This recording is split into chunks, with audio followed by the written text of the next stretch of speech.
আরও একটা কেস দেখাচ্ছি বন্ধুরা, ফলো আপ কেস একটা। প্রথমে ভিডিও করা হয়নি যেহেতু। এনারও বাড়ি অনেকটাই দূরেই,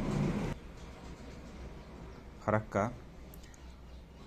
বয়স 65। এনার মেন সমস্যা ছিল মাথা ঘোরা। হঠাৎ করে একদিন রাত্রেবেলায় উনি অনুভব করলেন যে আমার একটু মাথাটা এদিক ওদিক করলেই মাথা ঘুরছে, মাথা ঘুরে হয়তো পড়ে যাব।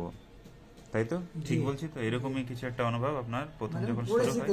পড়েও গেছিলেন, কাত হয়ে গেছিল।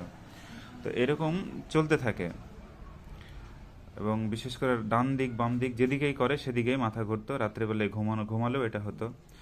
উনি আমাকে ফোন করেন। সাধারণত মাথা ঘুরলে ডান দিক বাম দিক আমি তাকে কোনিয়াম খেতে বলি, তাতে কোনো ইমপ্রুভ হয়নি। তো বুঝতে পারলাম সামথিং ইজ রং। তাহলে কোনো প্যাথোলজি হতে পারে মেবি। উনি একটা হাঁটুতে কোমরে ব্যথাও ছিল। ওনাকে থাইরয়েড বলে থাইরয়েডের ওষুধও দিয়েছিল, কিন্তু সিটি স্ক্যান করার পর দেখা যায় যে cortical atrophy, the ventricles are mildly dilated and cistern sulci and fissure are prominent. So একটা বয়সের সঙ্গে সঙ্গে এটা হয় স্বাভাবিক, এরকমই এনার কিছু হয়েছিল এবং মাথা ঘুরতো। আমি সিমটম টোটালিটি করি। ঘুম হতো না ঠিকঠাক, মাংস পছন্দ, মিষ্টি পছন্দ করে, খাবার দাবার একটু গরম পছন্দ, রুটি অপছন্দ, ইরিটেবল, অ্যাংজাইটি এবং সিম্প্যাথেটিক, মেমোরি উইক। এইসব সিমটমের উপর আমি কস্টিকাম দিই, যেহেতু causticum central nervous system, motor নার্ভের উপরে কাজ করে। Is the great medicine. হ্যানিম্যানের একটা গ্রেট আবিষ্কার। হ্যানিম্যান যে কস্টিকাম আবিষ্কার করেছেন কস্টিক পটাশ থেকে, নাহলে হয়তো হোমিওপ্যাথি আজকে অসম্পূর্ণই থেকে যেত। তো আমি কস্টিকাম 1, 2, 3, 4 টয়েস ইন এ ডি দিই, দিনে 2বার করে। এবং আজকে সেকেন্ড ভিজিট, আমি 5, 6, 7, 8 নেক্সট হায়ার পোটেন্সি।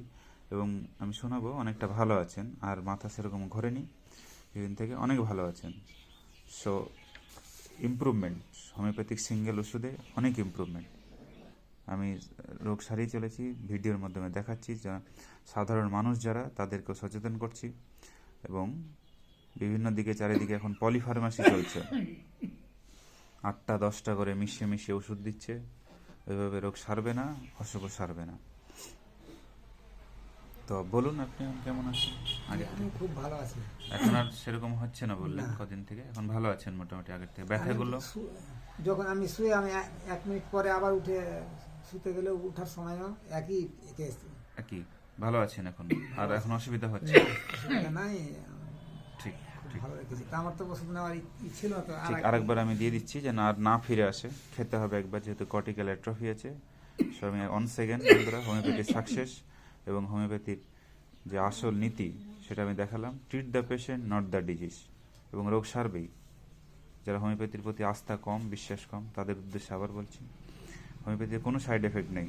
সিঙ্গেল ওষুধ, সিঙ্গেল প্রেসক্রিপশন করলে নিশ্চিন্তে থাকবেন এবং রোগ সারবে।